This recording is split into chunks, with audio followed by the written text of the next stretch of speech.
오늘은 코로나 바이러스의 심각한 전염으로 인하여 온라인 설교로 말씀을 드리게 되었습니다. 속히 함께 모여드리는 공동체 예배로 회복되기를 간절히 기도드려야 하겠습니다. 오늘 본문의 말씀은 디모데전서 6장 11절부터 16절 말씀을 통해서 오직 너 하나님의 사람아 라고 하는 제목의 말씀으로 함께 은혜를 나누고자 합니다. 주전 1, 2세기 때에는 로마 황제가 기독교를 탄압함으로 흩어져서 신앙생활을 하는 나그네들이 생겼습니다. 이를 일명 디아스포라라고 합니다. 그래서 신약성경 베드로 전후서의 말씀은 당시 로마의 신앙의 탄압으로 흩어져 신앙생활을 하는 성도들에게 보내진 하나님의 말씀입니다. 21세기 오늘에는 각 전 세계에 눈에 보이지 않는 코로나 바이러스로 인해서 흩어져 각 가정에서 예배드리는 디아스포라가 생겼습니다. 창세기 28장에 보면 야곱은 아버지 집을 따라 하나님으로 내려가다가 들판에서 밤중에 하나님을 만나 홀로 제단을 쌓고 경배드리며 그곳 이름을 베델이라 하나님의 집이라 하였고, 예수님은 마태복음 18장 20절 말씀에서 두세 사람이 내 이름으로 모인 곳에 나도 그들 중에 있느니라 라고 말씀하셨습니다. 그렇다면 중요한 것은 이 시간 장소와 거처가 아니라 예수님이 함께 계시는 성도로서 하나님께 예배를 드리고 있는가 라고 하는 내 자신의 신앙의 인격이 우선순위가 되어야 할 것입니다. 오늘날 흩어져 예배드리는 성도들에게 중요한 교훈으로서 디모데전서 6장 11절에 나타난 사도 바울이 디모데에게 일러준 호칭이 있습니다. 오직 너 하나님의 사람아. 진실로 뭐니 해도 인간은 내 자신이 누구인지를 정확하게 아는 것입니다. 그것을 우리는 성도의 정체성, 아이덴티티라고 말하고 있습니다. 각자의 정체성이 불분명하면 인생은 목적지를 모르는 삶을 살기 때문에 마치 미르에서 길을 잃은 방황자의 모습과 흡사한 것입니다. 특별히 그리스도인이 자신의 분명한 정체성을 가지지 못한다 하면 누구를 막론하고 교회 생활은 할 수 있어도 천국 가는 신앙생활은 불가능하게 되는 것입니다. 그러므로 하나님 앞에서 내 자신의 정체성은 무엇인가요? 바로 사도 바울은 디모데에게 디모데전서 1장 2절에서는 참 아들 디모데라, 1장 18절에서는 아들 디모데라 이렇게 부르다가 디모데전서 6장 11절에는 오직 너 하나님의 사람이라고 일러 주십니다. 당시 바울 사도가 이 서신을 보내는 환경은 로마 옥중에서 죽음이 가까워지고 있는 시점입니다. 이럴 때에 바울 사도는 신앙의 아들 디모데에게 꼭 여성의 간직할 이름을 주고 싶었습니다. 바로 그 호칭이 오직 너 하나님의 사람이라 라는 것입니다.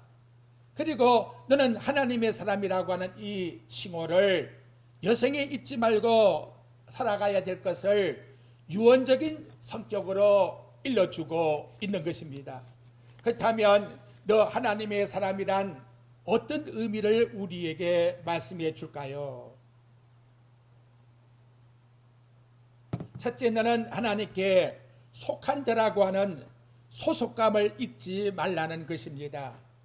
사람은 어디에 속했느냐가 중요합니다. 어떤 분류의 사람과 어울리고 있는가에 따라서 그 사람의 신분과 인격은 좌우되는 것입니다. 시편 1장에 보면 복이 있는 사람은 악인의 길을 쫓지 아니하고 죄인의 길에 서지 아니하고 오만한 자리에 앉지 않는다. 즉 복이 있는 사람은, 하나님의 사람은 악을 행하는 무리 속에 함께 끼지 않는다는 말씀입니다. 성도 여러분, 저와 여러분은 그리스도 안에 소속된 하나님의 사람이라고 하는 분명한 정체성을 가지고 계십니까? 예수 믿는 내가 그리스도 안에 있다고 하는 확실한 고백은 하나님께서 성경적으로 꼭 가져야 될 말씀이라고 일러주고 있습니다. 사도 요한은 요한일서 5장 19절 말씀에서 또 아는 것은 우리는 하나님께 속하고 온 세상은 악한 자 안에 처한 것이며, 여기서 아는 것은 분명히 내가 하나님의 자녀라는 것이고, 우리라고 하는 단어 속에는 사도 요한도 포함되고 있다는 것입니다. 그러므로 천국 갈 하나님 자녀들의 공통적인 고백이 무엇입니까? 우리는 다 하나님께 속한 자라는 고백을 가져야 된다는 것이지요. 십자가의 죽음을 앞두고 있는 구원받은 강도도 확실히 이 고백을 누가복음 23장 41절에서 드리고 있습니다. 우리는 우리가 행한 일에 상당한 보응을 받는 것이 당연하지만 이 사람이 행한 것은 옳지 않는 것이 없느니라. 예수여, 당신의 나라가 임할 때에 나를 기억하소서. 나를 잊지 말고 당신의 나라 백성으로 꼭 기억해 달라고 하는 고백입니다. 이는 하나님 자녀들에게는 마지막 순간에도 내 자신이 하나님께 속했다는 것, 예수 그리스도 안에 있다고 하는 확실한 고백을 드리고 있다는 것이지요. 둘째로, 오직 너 하나님의 사람이라는 것은 그 가치성을 우리에게 알려주고 있는 것입니다. 오직 너 하나님의 사람이라고 하는 이 한 명이 얼마나 중요한 가치성이 있는가? 구약성경 에레미야 5장 1절의 말씀에 보면, 너희는 예루살렘 거리로 빨리 다니며 그 넓은 거리에 찾아보고 알라. 너희가 만일 정의를 행하며 진리를 구하는 자를 한 사람이라도 찾으면 내가 이 성읍을 용서하리라. 본문에서는 만일 정의를 행하며 진리를 구하는 자 한 사람이 곧 디모데전서 6장 11절에서는 오직 너 하나님의 사람이라고 가르쳐주고 있습니다. 에레미야 5장 1절을 신약 디모데 말씀으로 인용한다면 오직 너 하나님의 사람 한 사람만 있다고 해도 하나님은 이 예루살렘 성을 멸하지 않겠다고 말씀하는 것입니다. 이처럼 하나님의 사람은 존귀하며 가치 있는 인물이라는 것을 기억하십시오. 당시 디모데를 보게 되면 디모데전서 4장 12절에 연소함으로 남에게 어린 목회자고 업신여김을 받을 수 있는 그런 의미가 있고, 디모데전서 5장 23절에는 디모데가 위장이 안 좋아서 겉보기에 연약한 체질로 보일 수 있는 말씀이 나타나고 있습니다. 디모데에게는 외모로 약점이 많지요.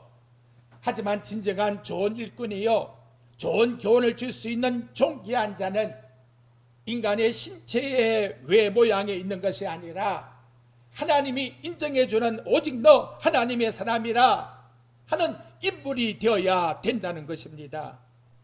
당시 하나님을 모르고 부귀영화를 누리는 로마 황제와 또 옥중에 투옥되어서 고생하는 바울 사도와 비교한다면 이것은 세상적으로 볼 때에 그 영광을 좋게 서로가 비교할 수 없을 것입니다. 하지만 세상의 영광은 일장 추몽에 불과한 것입니다. 진실로 죽음의 한날, 그날에는 모든 부귀영화가 이슬같이 사라질 것입니다. 주 4세기에 세계를 정복한 알렉산더 대왕이 33살의 젊은 나이에 이 세상을 떠날 줄이야 누가 알았겠습니까? 저는 청년 시절에 고 홍순경 목사님 아래에서 신앙 양육을 받았습니다. 제가 지금부터 약 36년 전 남해 지적교회에서 전도사로 목회 생활을 할 때에 고 홍순경 목사님이 7호차 한 달 정도 저희 집에 머물었습니다. 그때에 홍 목사님이 일제신앙 생활을 하였던 것을 저희들에게 일러주었는데, 목사님 본인의 중요한 신앙의 이수의 사건을 가르쳐 주었습니다. 목사님은 당시 일제 강점기 시절 한국교회에 신사참배 강요를 할 때에 청년으로서 예수를 믿기 시작했습니다. 당시에는 신앙의 경력이 없어도 신사참배는 하나님 말씀을 거역하는 전한 사실을 분명히 믿었고, 그 결과 수배되어 옥중 생활을 한 달 정도 하였다고 합니다. 근데 그 옥중 생활 가운데 중요한 사건이 생겼습니다. 홍 목사님이 신사참배를 거절하니까 일본 형사들이 매를 때리고 고문해서 어려운 고통 가운데 있는 어느 한 날 비봉사몽강에 홍순경아 하는 이름의 음성이 들려왔다는 거지요. 당시 목사님의 이름은 홍순경이 아니라 홍순병이라고 합니다. 그래서 홍 목사님은 나는 홍순경이 아니요 홍순병입니다 라고 대답했더니, 들리는 음성이 너는 홍순경이니라 내가 너를 보호해 주리라. 그리고 홍 목사님이 정신을 차리고 마음의 갈등이 생겼습니다. 이제 정말 진짜 내 이름이 홍순병일까 아니면 홍순경일까? 매를 맞아 고통당하고 아픈 그 모습보다는 오히려 여기에 더 정신적 이슈가 같다는 것이지요. 초범인지라 한 달 정도 옥중 생활하다가 훈방되어서 감옥에서 나오자마자 제일 먼저 달려간 곳이 집이 아니라 면사무소로 갔답니다. 그리고 내 이름이 진짜 뭘까? 호적 처분을 떼어보았다는 거지요. 그랬더니 놀랍게도 자신의 이름은 홍순병이 아니라 홍순경으로 나와 있더라는 거예요. 지금까지 청년이 되도록 호정의 이름이 아닌 다른 이름을 가지고 당신은 살았다는 거지요. 하나님이 진짜 이름을 비몽사몽강에 일러주셨다는 거예요. 이보다 더 놀랍고 더 기쁜 행복한 일이 어디에 있겠습니까? 그래서 제게 말씀한 것이, 이 세상에서 정말 행복한 것이 무엇일까? 청춘 남녀들이 결혼한 날이라고 하지만 하나님께서 나에게 너는 하나님의 사람이야 하고 일러준 이것이 진짜 행복한 날이라는 거예요. 진실로 우리가 하나님의 사람이 된 것은 하나님이 이 땅에 사랑하는 독생자 위아들을 보내주어 십자가에 죽게 하시고 그 보혈로 죄값에서 우리를 속량해 주어서 세상 사람이 알지 못하는 보배롭고 존귀한 이름, 곧 오직 너는 하나님의 사람이라고 하는 칭호를 얻게 되었다는 거예요. 그러므로 하나님의 사람이라고 하는 호칭은 대통령이라고 부자라고 최고의 지식인이라고 받는 것이 절대로 아니라는 거예요.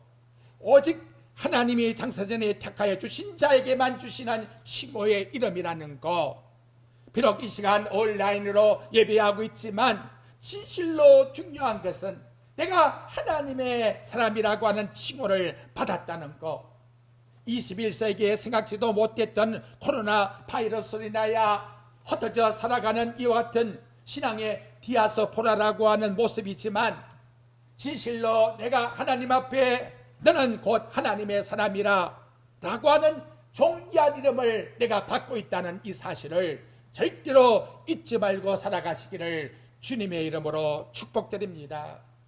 셋째로 너 하나님의 사람이라고 하는 말씀은 하나님께 사명을 받은 사람이라고 가르쳐 주는 것입니다. 우리가 이 세상에 왜 하나님의 사람이 되었을까요? 하나님이 나에게 주신 사명이 있다는 것이에요. 로마서 1장 1절에 보면 바울은 예수 그리스도의 종으로 사도로 부르심을 받아 하나님의 복음을 위하여 택정함을 입었다고 말씀합니다. 우리가 왜 하나님의 사람이 되었을까요? 이 세상에 왜 존재하고 있을까요?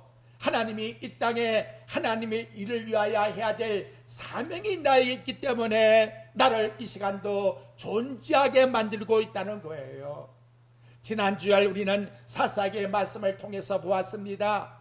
비록 내가 농부를 할지라도, 오른손을 사용하지 못하는 왼손잡이라 할지라도, 또한 연약한 여자라 할지라도, 비천한 서자의 자식이라 할지라도 하나님께서 당시 이스라엘 백성을 위해서 사명이 있기 때문에 저들을 하나님의 사사로 선택했다고 우리에게 말씀해 줍니다. 진실로 우리들이 하나님 은혜로 하나님의 사람이라면 여생의 남은 나의 삶 속에 하나님이 내게 하라고 하는 사명이 무엇인가, 그걸 늘 우리의 머릿속에서 잊지 아니하고 살아가야 할 것입니다. 그렇다면 두 번째로, 오직 하나님의 사람이라면 주목해야 될 네 가지의 단어를 바울 사도는 디모데에게 가르쳐 주고 있습니다. 이것은 개인적인 바람이 아니라 디모데전서 1장 1절에 보게 되면 우리 주 예수 그리스도의 명령이라고 말씀하고 있고, 디모데전서 6장 14절에는 이 명령을 지키라고 말씀하고 있습니다. 바울 사도 당시에 로마 황제가 신하에게 명령을 내렸다고 생각해 보십시오. 그 신하는 무조건 순종을 해야 될 것입니다. 그렇다면 이 명령을 바울을 통해서 주시는 하나님은 어떠한 분일까요? 디모데전서 6장 14절에 보면 이 명령을 지키라 하고 15절에 명령을 주신 분이 소개되고 있습니다. 하나님은 복되시고 유일하신 주권자이시며 만왕의 왕이시며 만주의 주시요 오직 그에게만 죽지 아니함이 있고 가까이 가지 못할 빛에 거하시며 어떤 사람도 보지 못하였고 또 볼 수 없는 분이시라. 그에게 존귀와 영원한 영광을 권능을 돌릴지어다. 아멘. 이렇게 일러주신 그분의 명령을 따라서 바울은 디모데에게 일러주고 있고, 이것은 디모데 한 사람만이 아니라 이 땅에 있는 모든 하나님의 사람들에게 반드시 지켜야 될 순종의 말씀으로 가르쳐주고 있습니다. 그렇다면 오늘 주시는 이 말씀 가운데서 첫 번째가 무엇입니까? 11절 내용에 보니까 이것들을 피하라, 이것들을 피하라고 말씀을 합니다. 그렇다면 그 내용이 뭘까요? 3절부터 10절에서 나타납니다. 첫째, 디모데전서 6장 3절과 4절 말씀에 보게 되면 혼인을 금하고 어떤 음식을 먹지 말라. 당시 이단이었던 그노시소주의들은 예수 그리스도의 구속의 은총보다도 혼인을 하지 않는다고 하는 금욕주의와 우리는 무엇을 먹지 않는다고 하는 공로 사상이 마치 구원을 받는 요건인 것처럼 그것을 해야 된다라고 말하고 있다는 것이지요. 오늘날도 여러분 마찬가지입니다. 어떤 교훈을 피해야 합니까? 우리 주 예수 그리스도를 믿는 믿음 외에 다른 것을 행위로 해서 얻어지는 그 공로가 구원을 받는 것이라고 주장한다면 그것은 다 이단이요 거짓된 교훈이라는 것을 기억해야 합니다. 예를 들어서 예비당 건물을 거룩한 성전이라 주장하고 예비당 건물을 사수하는 것이 구원을 받는 공로인 양 이렇게 생각하고 착각한다면 성경적 교훈이 아니라는 거예요. 예비당의 거처는 이곳에서 저곳으로 얼마든지 옮길 수가 있는 것입니다. 그래서 하나님은 구약의 성전에 대해서도 예레미야에게 이렇게 일러줘요. 예레미야 7장 4절에 보면 너희는 이것이 여호와의 성전이라는 거짓말을 믿지 말라고 하십니다. 솔로몬 왕이 황금의 성전으로 하나님 앞에서 정말 화려하게 지었지만 그 안에 정의를 행하고 진리를 구하는 하나님의 사람아라고 하는 사람이 한 사람도 하나님 보시기에 없었기 때문에 그 화려한 황금의 성전이 아니라고 하나님은 말씀하고 계신다는 거예요. 진실로 하나님이 보시는 것은 예배드리는 그것에 하나님이 사람이 있는가가 우리에게 중요한 거예요.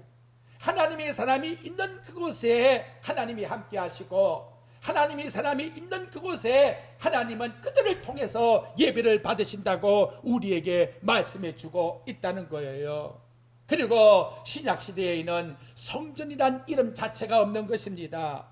신약의 성전은 구약에 약속하신 예수 그리스도께서 이 땅에 오셨기 때문에 요한복음 2장 21절에 보면 오직 예수 그리스도 자신이 성전이라고 우리에게 말씀해 주고 있고, 예수 그리스도께서 속량하신 이후에는 하나님의 자녀 우리 자체가 고린도전서 3장 16절에 보면 성전이라고 말씀을 합니다. 그래서 너희가 하나님의 성전인 것을 알지 못하느냐, 이렇게 바울은 고린도 성도들에게 말씀으로 가르쳐주고 있다는 것이지요. 그러므로 성도 여러분, 속지 마십시오. 예수 그리스도를 믿는 믿음 위에 다른 어떤 조건도 그것을 행하고 지키고 사수해야 구원받는다는 것은 다 거짓된 복음이라는 거예요. 바울 사도는 갈라디아 1장 8절에서 말씀합니다. 하늘에 천사가 와서 전한다 할지라도 구원을 주신 복음이 아니라면 저주를 받을 것이라. 여러분, 오늘 우리는 이 말씀을 통해서 꼭 이 진리의 말씀을 마음에 간직해야 합니다. 두 번째 피할 것은 10절에 보니까 돈을 사랑하지 말라, 이렇게 말씀을 합니다. 문제는 뭐냐?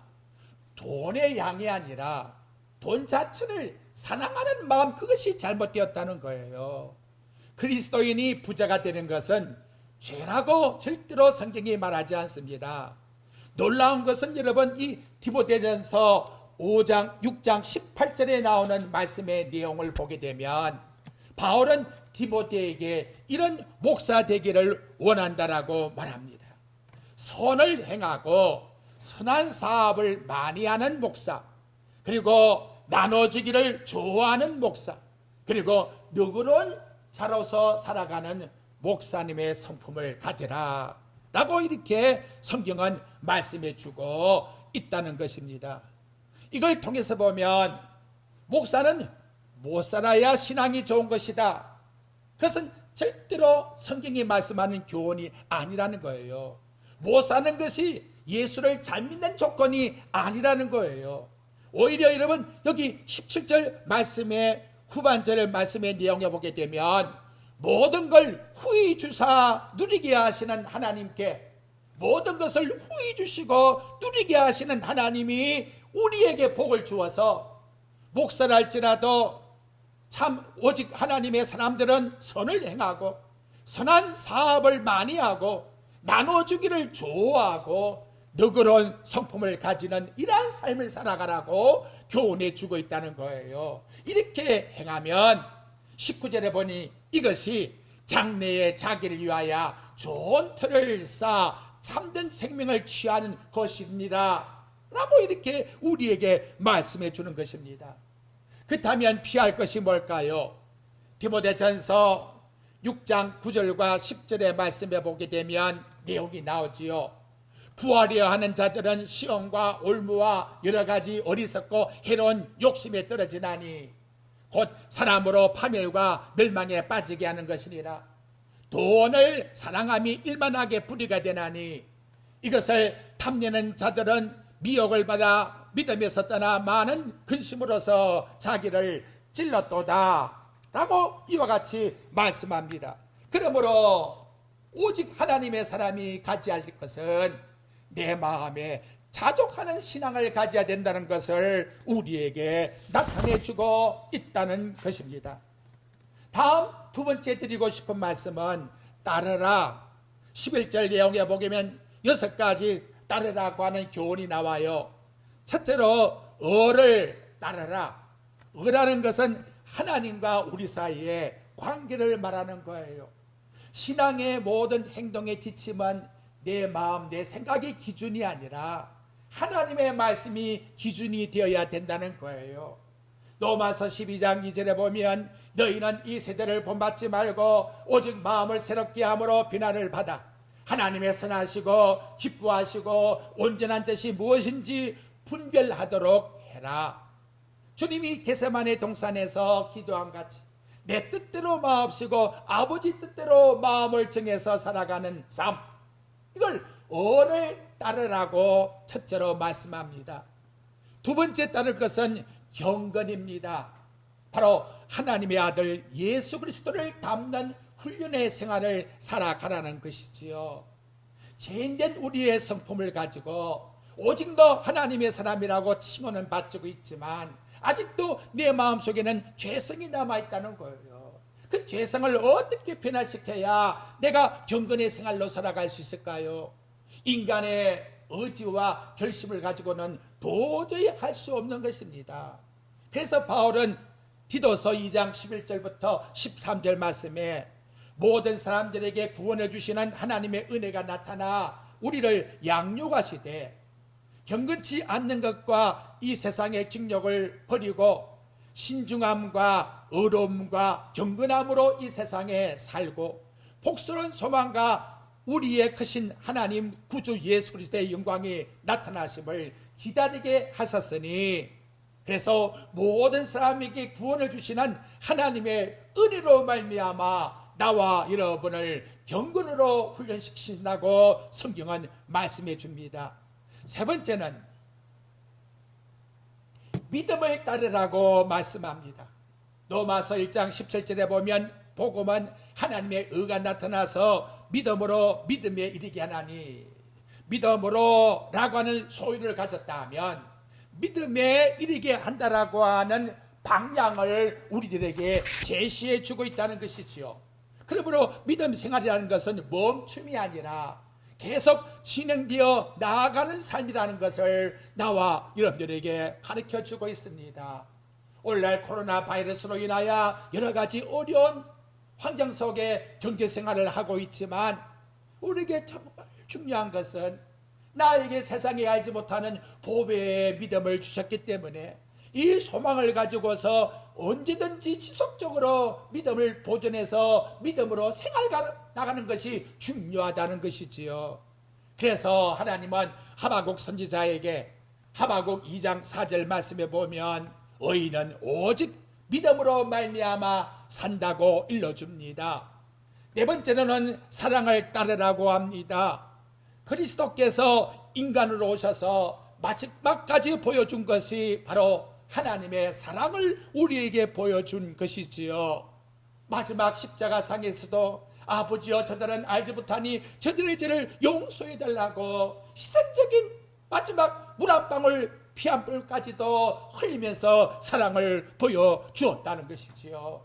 오늘날 교회들 속에서 정말 그리스도 하나님이 이 땅에 예수라고 인간 마국간에서 태어난 희생적 사랑, 마국간 복음이 오늘날에 우리들에게 사라지고 있다는 것이 너무나 안타깝다는 거예요.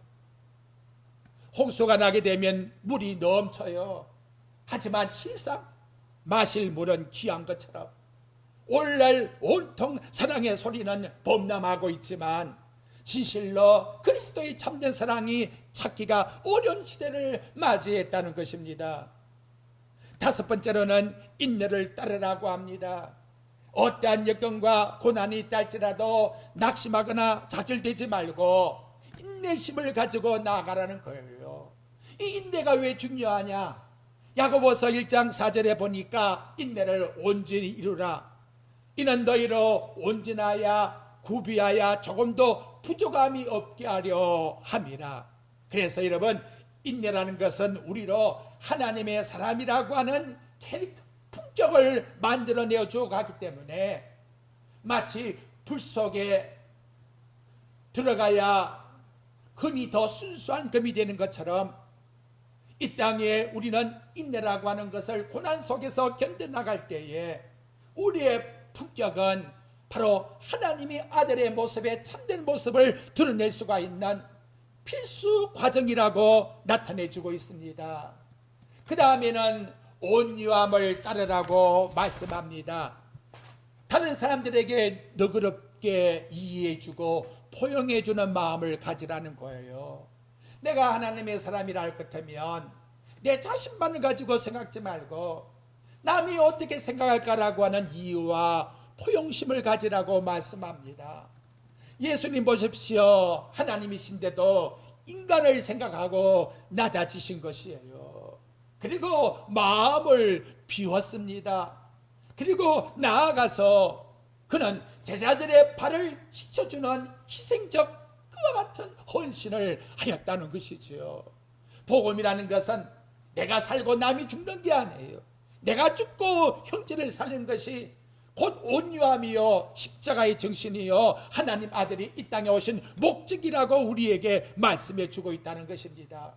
이 6가지의 아름다운 신앙의 덕목을 행해 나가지 못하고 이걸 버리거나 무시한다면 디모데전서 1장 3절에 보면 그것이 다른 교훈이 되는 것이요, 1장 6절에 보면 그것은 헛된 말이 되는 것이요, 1장 4절에 보게 되면 인간의 감정만 격화하게 되는 변론이 되는 것이요, 디모데전서 4장 1절에 보게 되면 그 배후에는 미혹하는 영, 귀신의 가르침이 있다라고 성경은 이와 같이 말씀해 주고 있습니다.